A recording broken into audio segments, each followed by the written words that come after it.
السلام علیکم ورحمۃ اللہ وبرکاتہ۔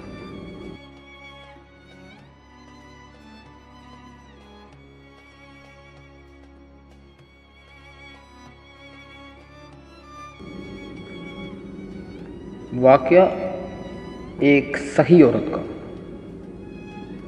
دو میاں بیوی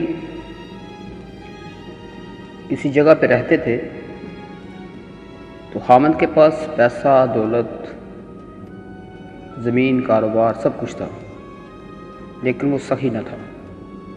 اس کے مقابلے میں اس کی بیوی صحیح تھی اور عبادت گزار تھی۔ عبادت گزار ہونا اور صحیح ہونا، یہ دو نعمتیں جس کو مل گئی وہ تو نور اللہ نور ہو گیا۔ آج آپ کو زمانے میں عبادت گزار تو لاکھوں ملیں گے، لیکن صحیح گنتی کی تعداد میں لوگ ملیں گے۔ واقعہ کچھ یوں ہے کہ وہ خاوند اور بیوی کسی قصبے میں رہتے تھے۔ اس خاوند کے پاس زمین کے اعتبار سے بہت زمین تھی، مال کے اعتبار سے بہت مال تھا، لیکن وہ صحیح نہ تھا۔ اس کے مقابلے میں اس کی بیوی جو تھی وہ بہت صحیح تھی۔ تو بیوی نے ایک دن سوچا کہ میرے خاوند کے پاس پیسہ بھی بہت ہے، اولاد ہماری ہے نہیں، رزق بھی بہت ہے، تو کیوں نہ اس پیسے کو کسی جگہ پہ خرچ کیا جائے۔ یاد رکھیے گا، جو آدمی، جو انسان لوگوں کی تکلیفوں میں، مصیبتوں میں اس کا ساتھ دیتا ہے، اس کو کھانا کھلاتا ہے، یتیم کو کپڑا پہناتا ہے، بیواؤں کا دھیان رکھتا ہے، یتیموں کا دھیان رکھتا ہے، تو وہ انسان ایسا ہے جیسے وہ جہاد میں کھڑا ہے اور قتال کر رہا ہے۔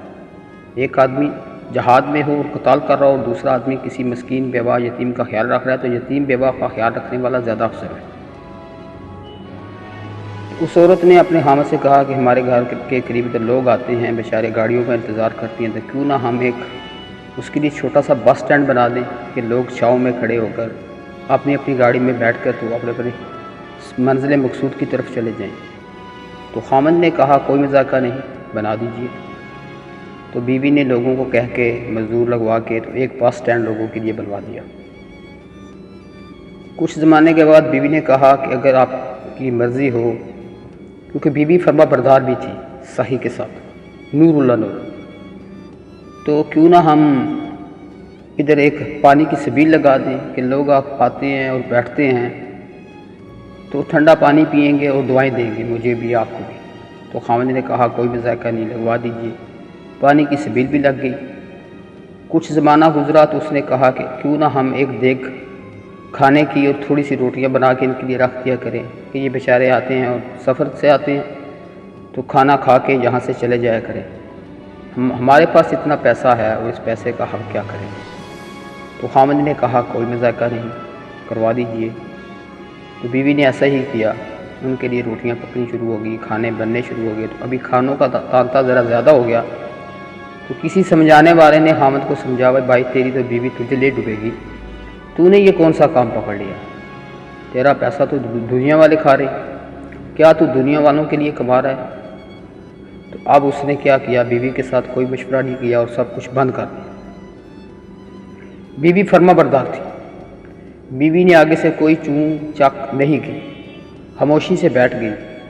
کچھ دن ایسے ہی گزر گئے۔ کچھ دن گزرنے کے بعد بیوی نے کہا کہ میں آپ کی زمینوں پہ، آپ کے کھیتوں پہ جانا چاہتی ہوں۔ تو خاوند نے کہا کہ کون سی، یہ گاؤں والی زمینیں یا دوسری زمینیں؟ وہ بولی یہ دوسری دور کی زمینیں ہیں، جس کو مربے بولتے ہیں، قلعے بولتے ہیں، اپنی اپنی زبان میں سب کچھ بولتے ہیں، وہاں پہ جانا چاہتے۔ اس نے خاوند نے کہا ٹھیک ہے۔ تو وہ صبح چلے، عورت نے جب دیکھا وہ کنواں چل رہا تھا، کنویں کے ساتھ جو بوگیاں تھیں جہاں سے پانی نکلتا ہے، زمینوں کو سراب کرتے تھے، وہ وہاں جا کے کھڑی ہو گئی۔ خاوند اپنے کام کے حساب سے مشغول ہو گیا۔ ظہر گئی، عصر گئی، مغرب گئی۔ مغرب کے بعد اس نے کہا چلو بھائی ابھی تو اندھیرا ہو گیا، ہمیں واپس گھر بھی جانا ہے۔ تو بیوی نے کہا تھوڑی دیر اور رک جاؤ۔ عشاء کے قریب اس نے کہا بھائی ابھی تو اندھیرا ہو گیا، واپس بھی چلو، کیا دیکھ رہی ہے؟ تو اس عورت نے کہا کہ میں صبح سے یہاں پہ کھڑی ہوں اور یہ بیل چل رہے ہیں، کنویں سے پانی نکل رہا ہے، میں پریشان ہوں کہ کنویں سے پانی ختم کیوں نہیں ہوگا۔ اللہ، ابھی خاوند کو سمجھانے کی گھڑی شروع ہے۔ وہ خاوند نے کہا اللہ کی بندی تو پاگل ہے، یہ تو ساری زندگی چلتے رہے تب بھی پانی ختم نہیں ہوگا، کبھی ایسا بھی ہوا ہے؟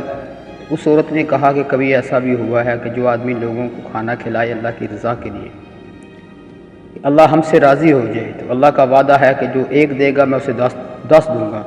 تو آپ نے کیسے سوچ لیا کہ جو لوگ ہمارے پاس آ کے کھانا کھا رہے تھے، پانی پی رہے تھے، کیا ہمارے کھانے میں اور پانی میں اللہ کمی ڈال دیتا؟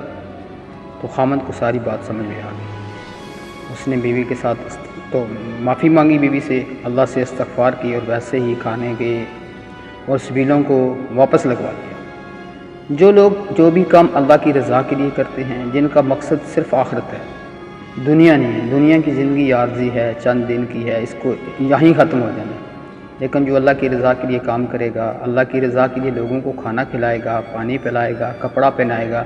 حدیث شریف میں آتا ہے کہ جو آدمی کسی کو اللہ کی رضا کے لیے کپڑا پہنائے گا، جس کے تن پہ وہ کپڑا رہے گا، جب تک وہ کپڑا رہے گا، پہنانے والے کے لیے مغفرت ہوتی رہے گی، ثواب ملتا رہے گا، اور کل قیامت والے دن اللہ پاک اس کا انعام اور اکرام فرمائیں گے۔ خالص اللہ کے لیے کریے، جو بھی کریے، چاہے کھجور کا ایک دانہ ہی کیوں نہ ہو، اللہ کی رضا کے لیے دیجیے، اور دیکھیے پھر اللہ پاک آپ کے ساتھ کرتا کیا ہے۔ جزاکم اللہ خیر۔ السلام علیکم ورحمۃ اللہ وبرکاتہ۔